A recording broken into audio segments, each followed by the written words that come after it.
Hello and welcome to Marxism Today. This is Red Wagner. I'm your host. Today, I thought I'd do something a little bit different with the episode. And instead of talking about a particular topic where you just hear me speak the entire time, I have a guest, and this episode kind of takes the form of an interview.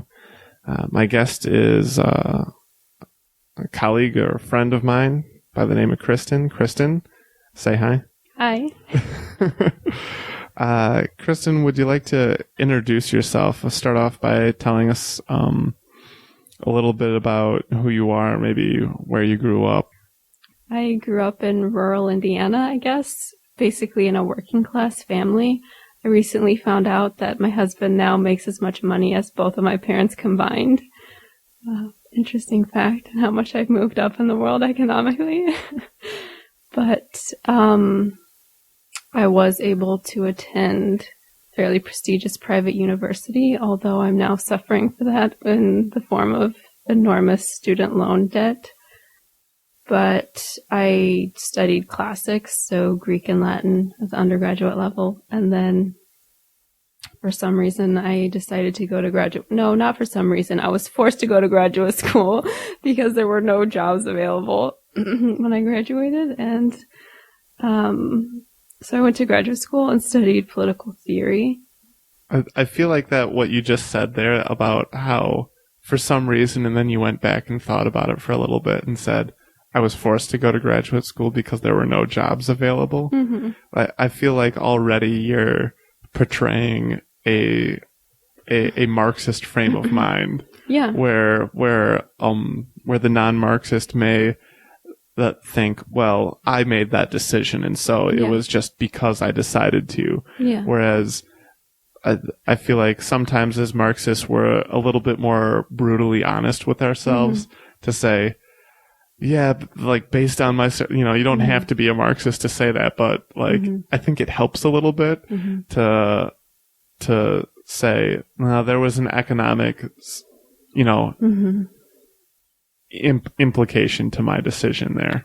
Well, I feel like I was lied to growing up because, I don't know, I feel like probably a lot of Americans buy into this idea that you are in control of your own destiny, sort of, and you can do whatever you want to do. I mean, growing up, I did well in school, and my parents and my teachers told me, you can be whatever you want to be, you can do whatever you want to do, and I believed them. And I thought that they were right when I got into a really good college. Then no one ever said to me, if you go to this college, you're going to have, $65,000 in debt when you graduate, and a degree that's not really useful, a degree that the capitalist economy does not value, or, no one told me you should major in engineering if you want to be able to pay back your student loan debt. Someone did tell my husband that, luckily, but so, I thought I could do whatever I wanted to do and it would be fine and I'd be really successful because I worked hard. But I worked hard, and then when I graduated, I felt like I'd been lied to because I had a lot of debt and no real prospects for paying it off. And I felt like I was forced to go to graduate school because it was my only sort of opportunity to eventually be able to pay back my debt. Or anyway, I guess that experience did make me think differently about to what extent we're in control of our own lives. And I get the feeling that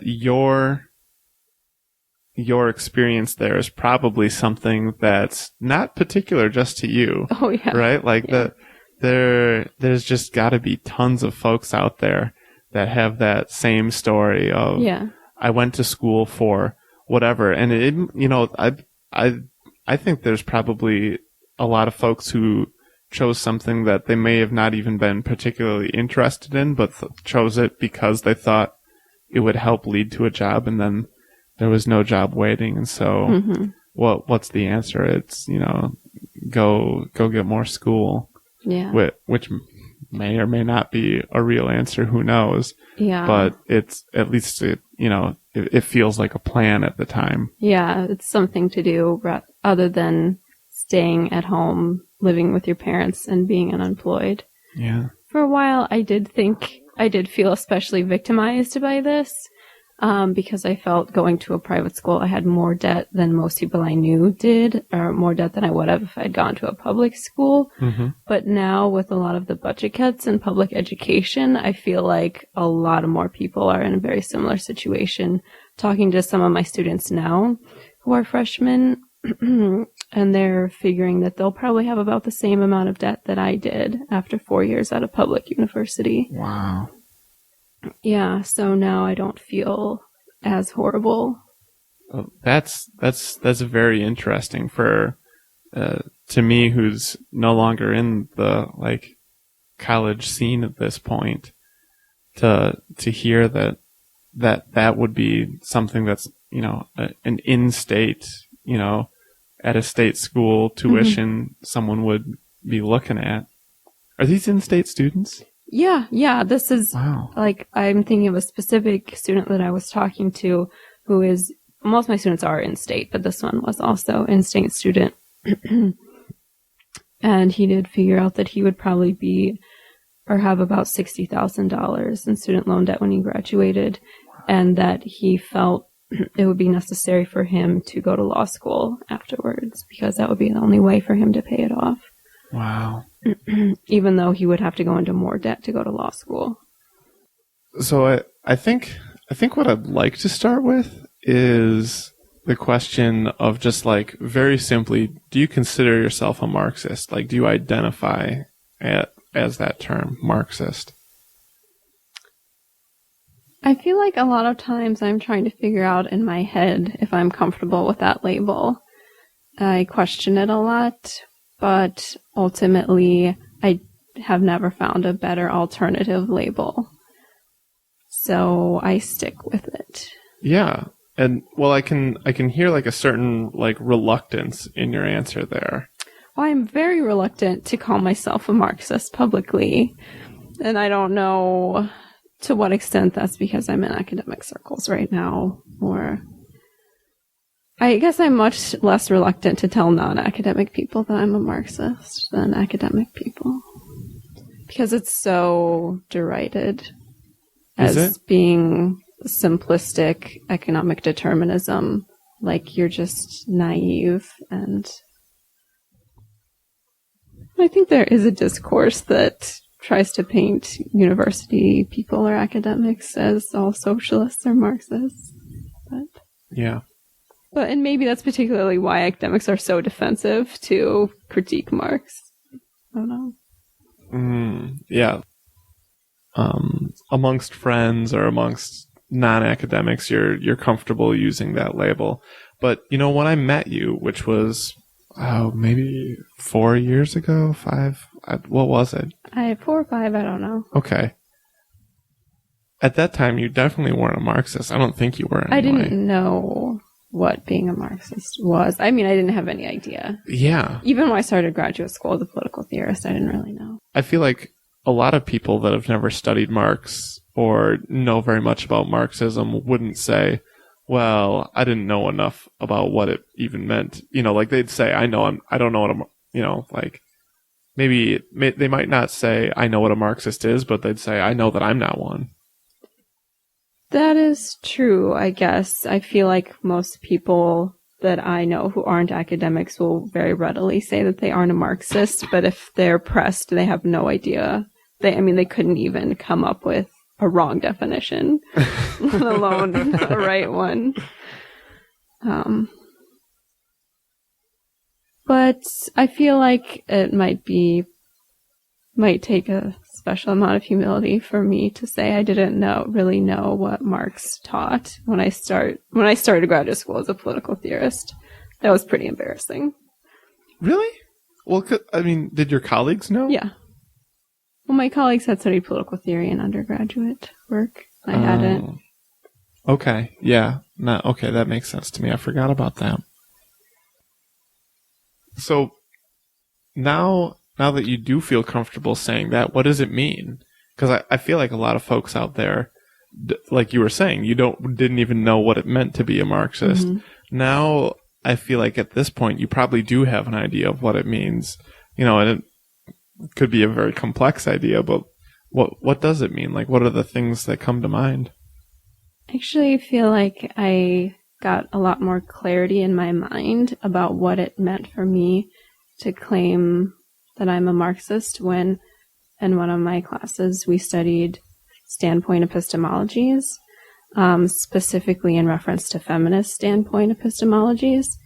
But these feminist theorists claimed that their understanding of epistemology came from Marx, basically.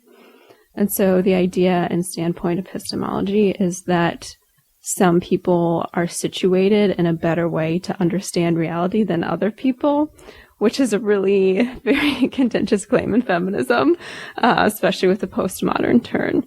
But I think if you think about it in the way that what Marx does in Capital, where he says, all political economists up to this point have sort of evaluated capitalism based on what it does for rich people and how well it operates for rich people, or how well it operates for governments, for nation states. And what I'm going to do is say, look at the lives of your common person or your working person and say, how well is capitalism working out for them? And let's build a theory based around that reflects, average people's experience. And so then I think feminists also sort of ran with that idea and said, well, how well are our institutions and our economic systems working out for women?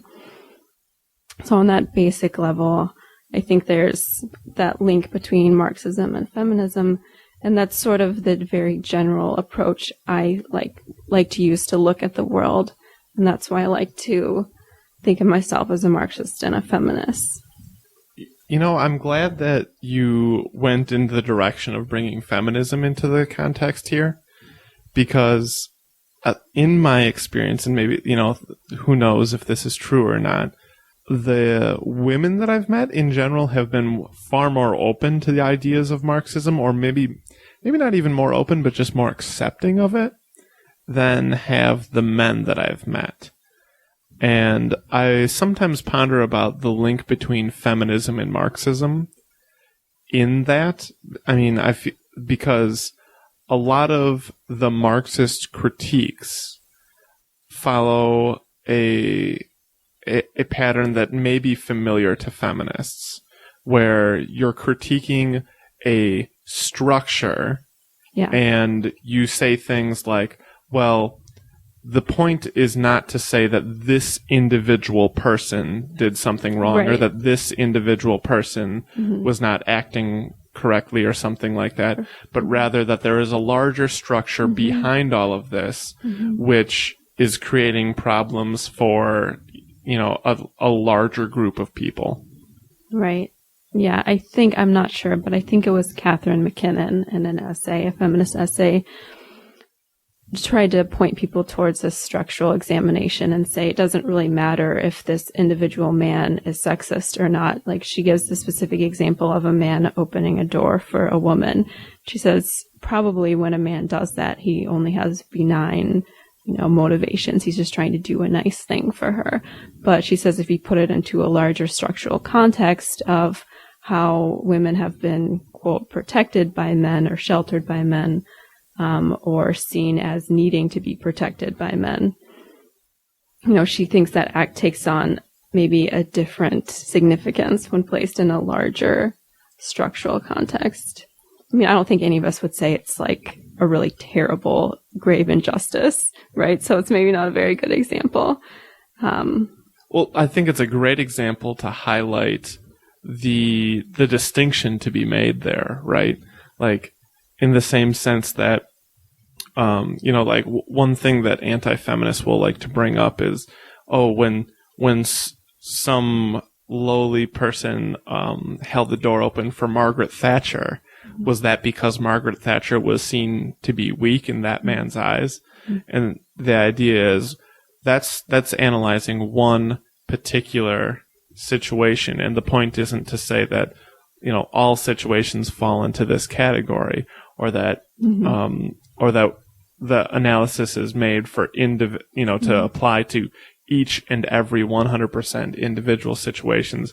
But like you said, what does it mean in a larger context where, you know, this has been the perceived notions and things like that? Right. With that understanding, I have less of a problem with standpoint epistemology because a lot of feminists have critiqued it because they think the theory behind it is that there's sort of like one specific individual woman, that it's supposed to be based off the experiences of that one individual woman, or that it must involve some sort of essentializing view of women. Whereas I guess I like to look at it more broadly and more structurally to say, well, if we're going to evaluate our government institutions or our economic systems, we have to look at how they affect women. And so as a Marxist, the same thing. Like, we have to look at how they affect the most vulnerable aspects of our population, say the workers or, you know, those with fewer life opportunities. Here's an interesting thing that I don't think we've talked about before, but that I would be really interested in knowing. I know that, or at least I assume that a lot of your exposure to Marxism came based on the fact that we were friends between our friendship. Yes. Let me just say that I gained a much greater understanding of Marxism from you than from any of my professors. Oh, wow. I'll take that as a compliment. That's great. Well, it's not as good of a compliment as myself. Because they know so little? Is that what? Well, I shouldn't say that. I do have one professor who knows a lot, but most of them really don't. And I'm kind of curious as to what your perceptions of Marxism were before meeting me, or maybe the first time that you heard me talk about it, something like that. Like the earlier Kristen. What were earlier Kristen's thought? The thoughts of a Kristen who wouldn't have felt like she could call herself a Marxist. I honestly can't remember. I'm looking at Kevin to see if he remembers me saying anything. I don't recall you being too concerned with economics in general for a long while. I mean, eventually it became one of your main interests. But despite the fact that I'm a political theorist, I was never really honestly very interested in politics or economics. But the thing is, though, I was always open. I think I was always open to whatever you would say. I don't think I was ever closed off. You've always had a definite soft spot for, like, the downtrodden or oppressed within a society. Oh, yeah, for sure. Always been very compassionate, I guess.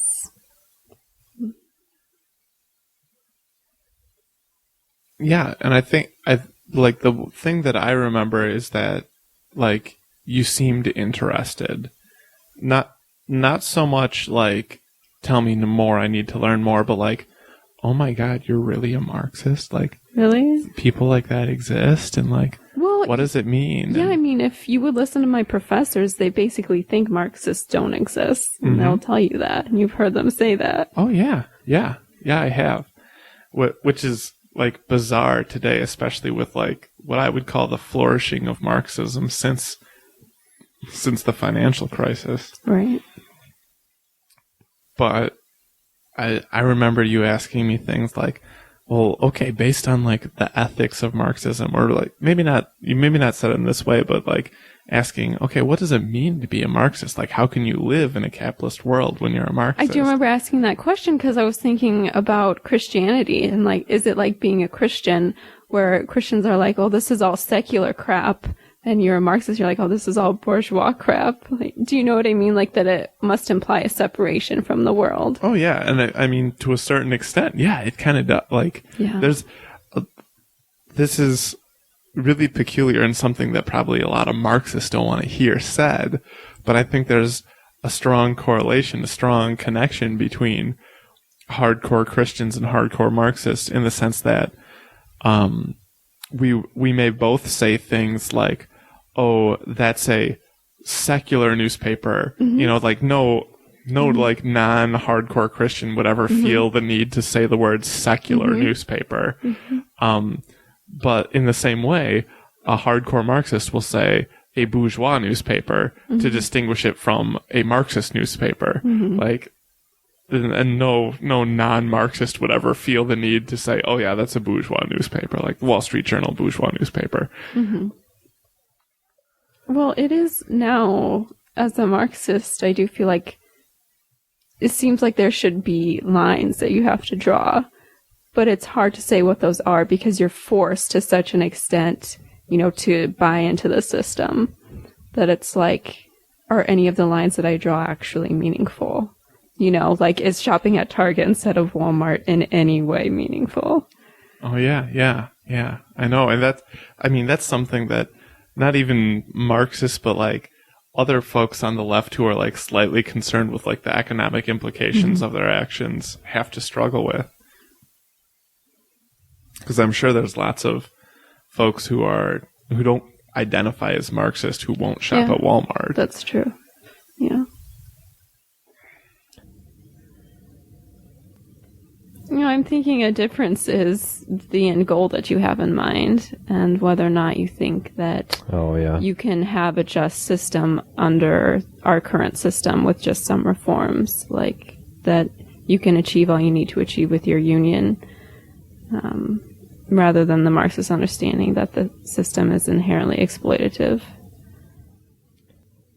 I honestly think that one belief that's starting to become more popular, that a lot of people are starting to hold without recognizing that it has Marxist elements to it, is sort of a dissatisfaction or critique of the government and the extent to which our government is sold out to special interests, the extent to which political outcomes are determined by who has the most money. So in that sense, I think because there's this growing dissatisfaction, which appeals. So then the right has a lot of convincing stories, though, to tell you about solving that problem, I guess, and privatizing more things and shrinking the government further, and strengthening the neoliberal state, I guess, in that sense, or scaling back in a neoliberal way. So because I think, a lot of dissatisfaction with the government, I guess I see a lot of ripening for people who would be open to Marxist ideas if they were taught them or had easy access to them on the internet. And I think that kind of begs an interesting question, which I kind of want to ask you in your experience as a poli-sci grad student who's teaching undergrads, which is at some point, I assume in undergrad poli-sci studies, Marx comes up. Yes. And the question is, what do undergrads think of Marx before you begin teaching it? Like, what are their preconceived notions? It's really interesting that Marx is unique, I would say, in the canon of Western political thought as being the one thinker that students will be very comfortable vocally being very vocal about how wrong he is without really knowing anything about him. Okay, because they wouldn't do that about like Tocqueville or Hume or Jefferson or anything like that. Ever done this for any other thinker ever, because my students don't know that I'm a Marxist.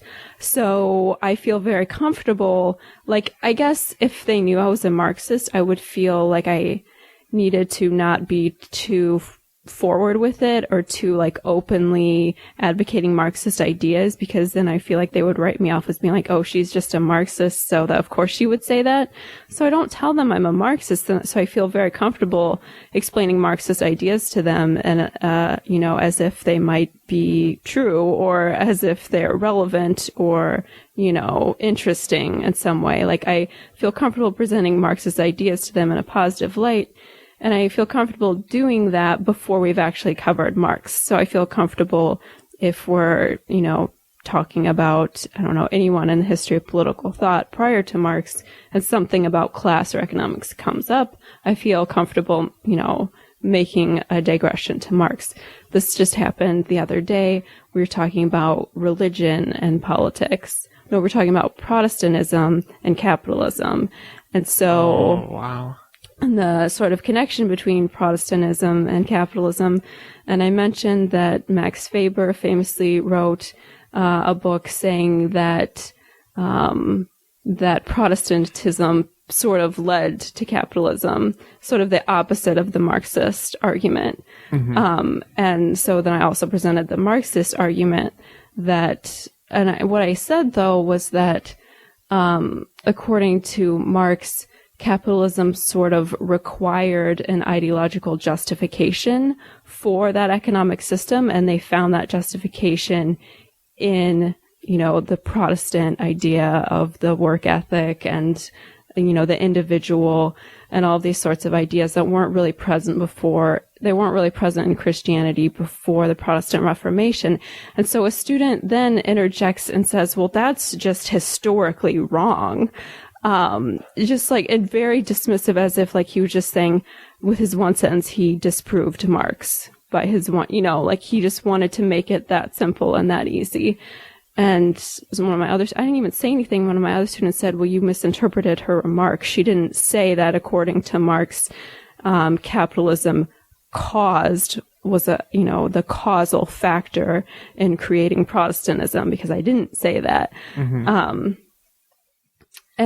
But then I said, well, even if I had said that, you're not really right. It's much more complicated than that historically, how how capitalism came to be. It's not as if there were, there was no inkling or beginning of capitalism when the Protestant Reformation happened. Uh-huh. But so, that just happened the other day, and it always happens if I mention Marx, that my students feel very comfortable interjecting,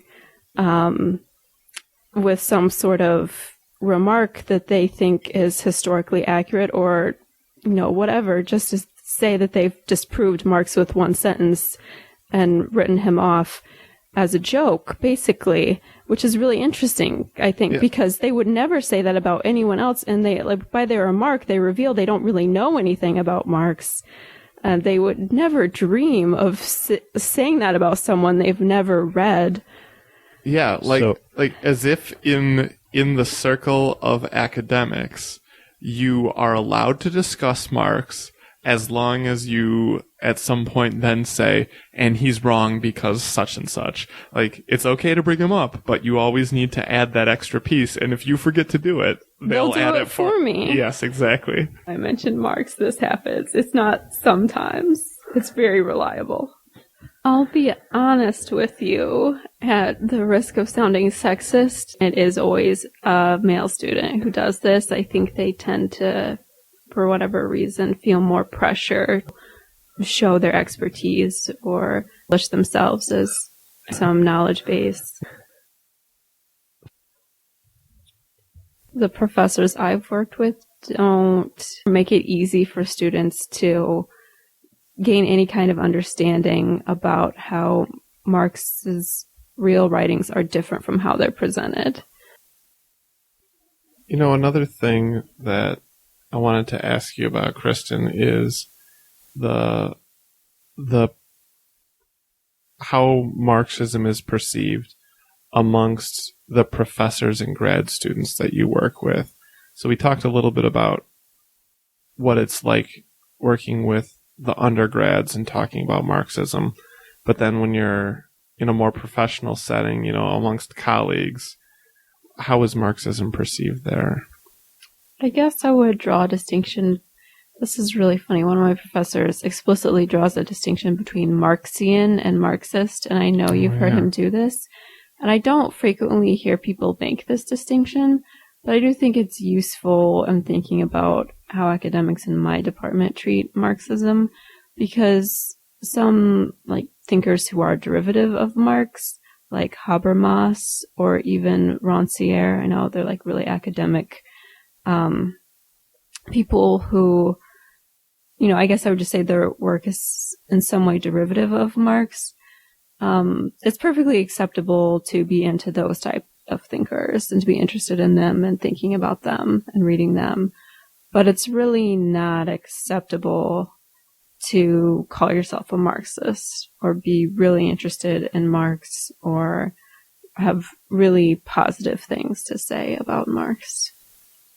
Yeah. I get the feel that there's certain, like, there's the in and the out, right? Like there's a certain line where there's certain thinkers that you can or cannot study in academia without being like ostracized. So like Lenin, for sure, he's out. Like, no way. You can't take Lenin. Yeah. You don't get Lenin. Right. Trotsky, probably not. No.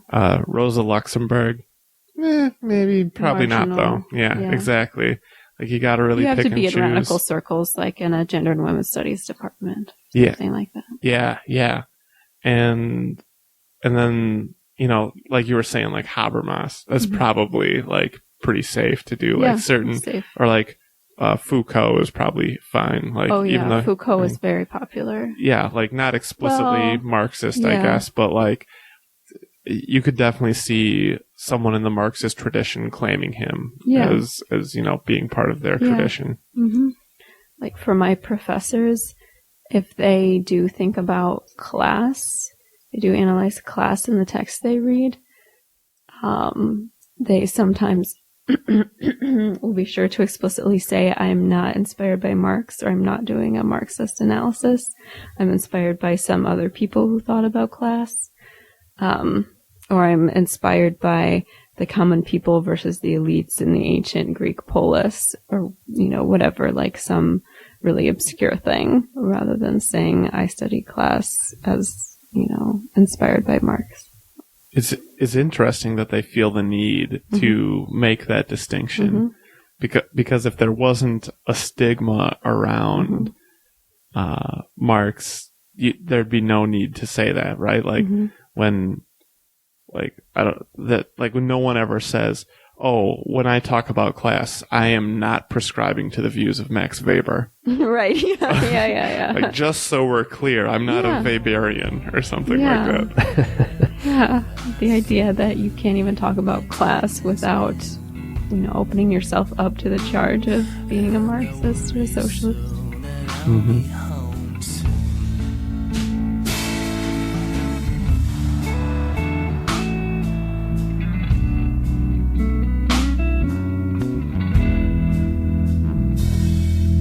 We dream of new ways to love, and we dream of new ways to sin. Like carnal desire for synthetic skin, and jaws that drop at night for fireworks and neon lights, and glass and concrete and paper towel. This episode is part of the Marxism Today podcast series. Marxism Today is recorded, mixed, edited, produced, and maintained by Red Wagner. It is distributed freely and licensed under the Creative Commons Attribution Non-Commercial Share-alike 3.0 license. To find out more about the Marxism Today podcast, visit our website at marxismtodaypodcast.wordpress.com, where you can find archives of all of our episodes available for download. Thanks for listening. We'll see you next time. Do I have to answer the questions that you ask, or can I answer different questions? Because that's what politicians do now. Yeah, you can do whatever you want.